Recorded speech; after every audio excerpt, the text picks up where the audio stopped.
Jika kembali absen, polisi akan jemput paksa Fakarih yang diduga sebagai mentor Indra Kents. Fakar Suhartami Pratama atau Fakarih diduga sebagai mentor Indra Kents dalam menjadi afiliator Binomo. Dikabarkan bahwa Fakarih sudah mendapat panggilan dari penyidik Bareskrim Polri pada Senin 21 Maret 2022.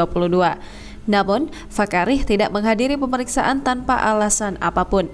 Dikutip dari YouTube Kompas TV pada Rabu 30 Maret 2022, Kabag Penumdiv Humas Polri, Kombes Pol Gatot Reply Handoko mengatakan bahwa Fakarih bisa dipanggil paksa apabila tetap tidak hadir dalam panggilan kedua. Pihak penyidik pun kembali melayangkan surat panggilan kedua untuk pemeriksaan pada Kamis 31 Maret 2022 mendatang.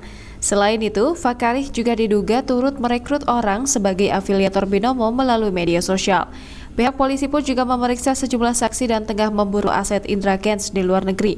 Diberitakan sebelumnya, terdapat aset Indra Kents yang berada di luar negeri berupa kripto yang mencapai 58 miliar rupiah.